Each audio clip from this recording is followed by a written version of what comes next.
You're welcome back. This is Newsdesk. Now, today is World Menstrual Day, a day set aside to promote menstrual hygiene among women the world over.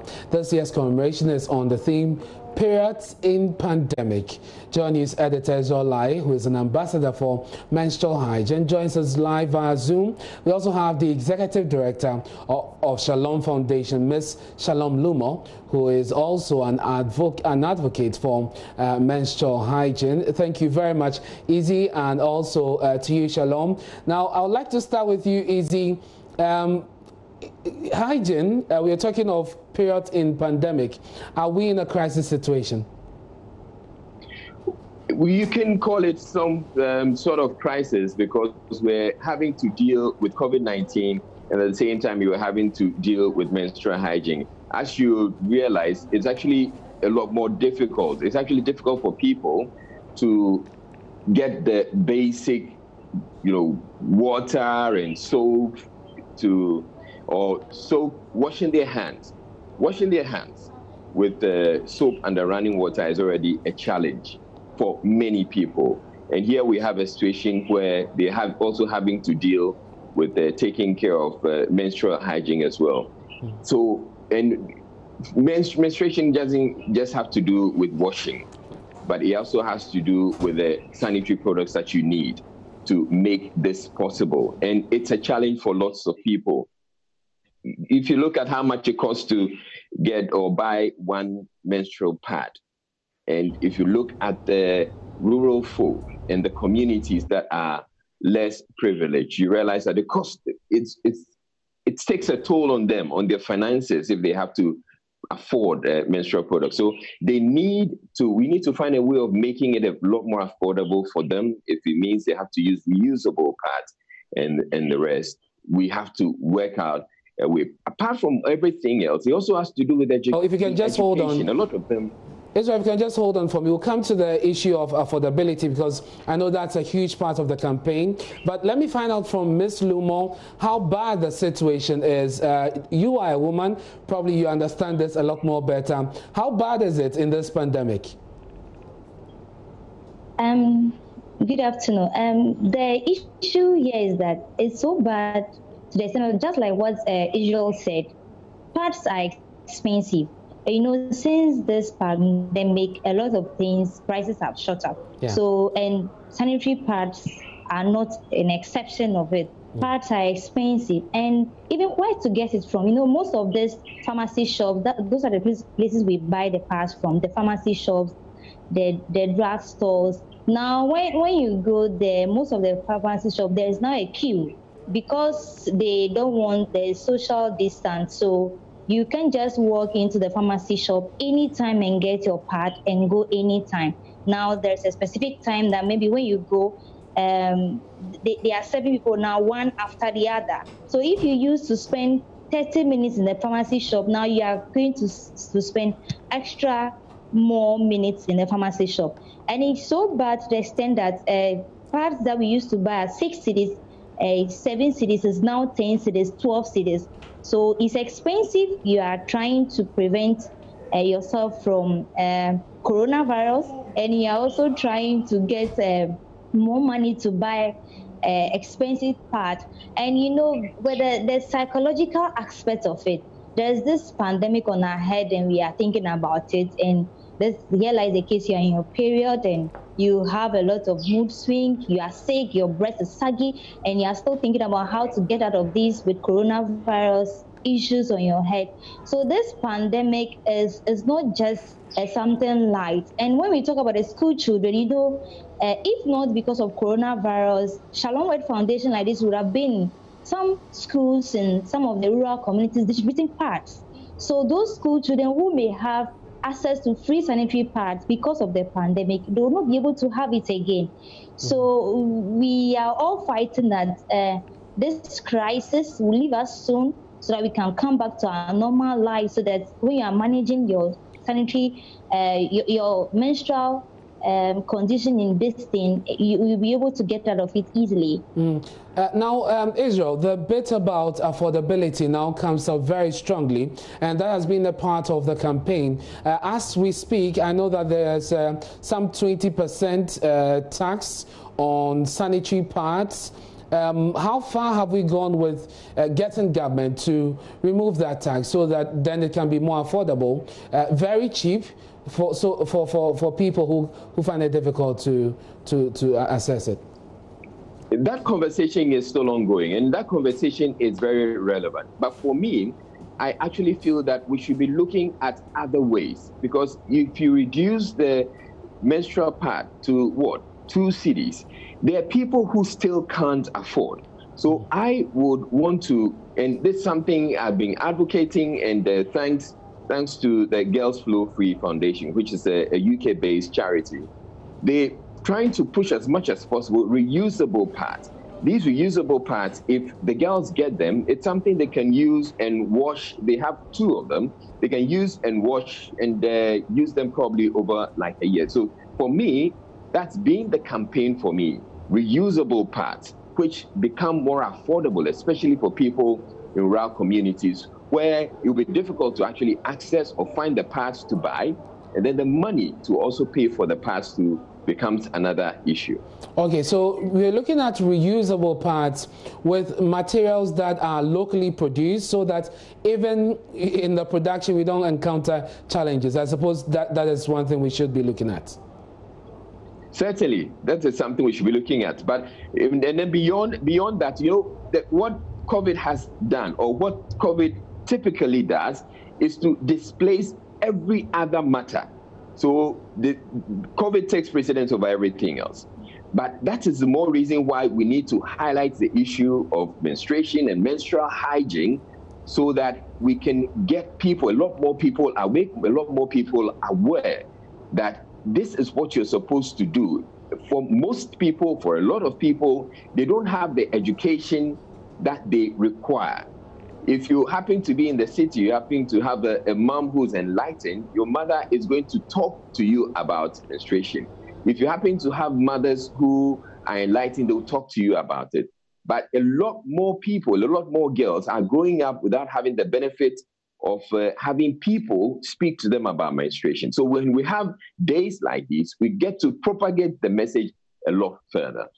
And on that education, though, Shalom, let me come to you. How are we doing as far as education is concerned, especially in the rural areas? We have a lot of these girls dealing with cramps that are not allowing them to go to school. There are also cultural issues as well as myths. What is your foundation doing in that regard? Yeah, before I get to what my foundation is doing, this myth surrounding menstruation alone is a big headache, that parents cannot even talk to their children, their adolescents, on how to manage themselves during menstruation, and teachers as well. So we need to demystify these taboos and misconceptions surrounding menstruation, so that the conversation, it can be very normal. People can talk about blood easily. People can talk about menstruation easily. And what we are doing is that we are collaborating with the teachers that, look, these girls, you have access to them 24 hours. They come to school from Monday to Friday. Menstruation issues should be very, very normal. People should be able to talk about menstruation.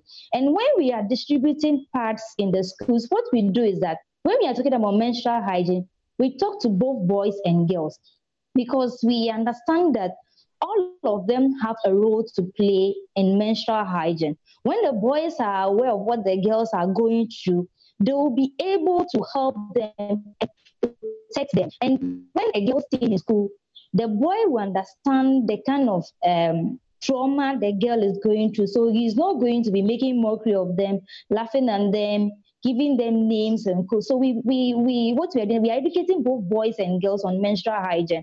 And what we even did in one of the villages was that when we're distributing the pads, we made sure that we give the pads to the boys to distribute among the girls, so that it can be something that is normal. Menstruation should be normal. Talking about blood should be normal. Teachers should talk about it normal. Parents should talk about it normal. Churches should be able to talk about blood. They should be able to talk about menstruation. They should be able to have sessions with the church where they can educate both parents, teachers, the whole congregation on how to manage their menstrual hygiene, how to make sure that girls will be able to, they'll be safe during their menstruation.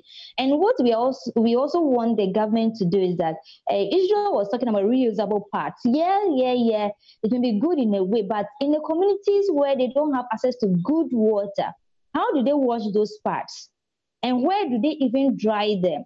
So we want the tax totally taken off, because when the parts are cheaper, organizations who want to share or distribute parts, if they use 5 cedi to buy one part, now they can use 5 cedi to buy two parts. So parts should be more available and it should be accessible. Then the other thing we are not even talking about is the gender specific washrooms in the schools, the basic schools. When these children go to school, their washrooms, are their washrooms friendly for the girls? When they are menstruating, do they have that privacy to be able to change their parts? Are the washrooms gender specific, or is just the two rooms that then there's one inscription on one, this is for boys, this is for girls, that's all? No.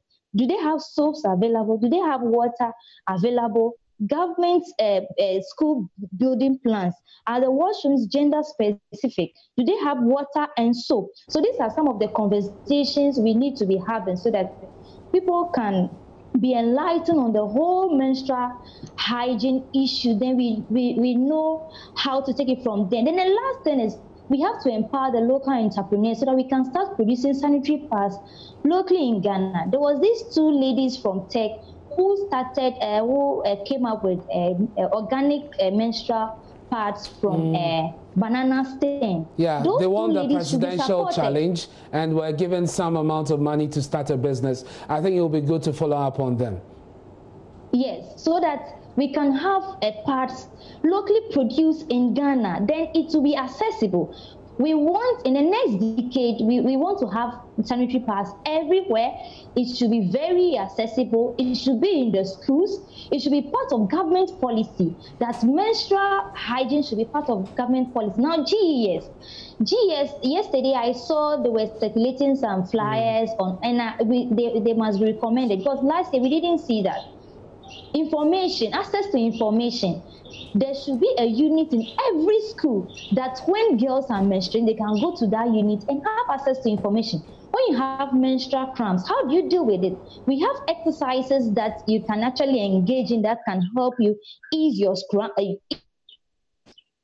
education in order to get our girls very equipped and in the position to deal with this. Shalom, thank you very much for joining us. Let me take final words from you, Israel. Fortunately, the issue of water perhaps will be dealt with as we look at measures to keep our schools safe. As far as COVID-19 is concerned, definitely water should be in the loop because we need to wash our hands and all of that. But what are some of the other strategies we can adapt to move this forward? I think for me, critically, we need to continue having these conversations. The more we talk about these things, the more we demystify the subjects, and the more we get people enlightened about it, especially the young girls who don't have any support and who don't have anybody to speak with them about menstruation. But yes, the teachers to take up this job and the mandates and try and educate people, and we should keep the conversation going as we're having this conversation right now. In fact, in the next 1 hour, there's a live online panel conversation that I'm going to be part of. We're bringing men together, and we call it the men's world. It's trying to work on play on menstruation and men. And so I'm inviting as many people as possible. You can hook me up on my Facebook page. You see the flyer there. And join, let's have an interesting conversation. And that will be very fantastic as we push this campaign. But just finally, a quick one, Israel. In your ambassadorial work, what are some of the myths that you have heard that are fascinating, if you want, or shocking as far as menstrual hygiene is concerned? Well, myths such as if you're menstruating, you can't cook. You shouldn't go near food, and I find that quite shocking because it's a natural phenomenon. And all our women have to go through it. In fact, if you're a woman and you're not menstruating, then you can't expect that you can reproduce or give birth. It is important that we send the message out there and get people to appreciate that menstruation is a natural phenomenon. It's part of life. And without menstruation, I wouldn't have come into this world. And without menstruation, you wouldn't have come into this world. Easy, thank you very much. Israel Lai is an editor here. We're also joined by Shalom Lumo, who is with an NGO championing this cause. It's World Menstrual Hygiene Day. Let's get our girls in the position to fight this and also be in a position to contribute effectively to society. We're taking a break to bring you business. We'll hear from the Ghana Chamber of Commerce and Industry as they hint of plans to tap into the 3 billion cedi syndicated fund to rescue large industries. Stay with us.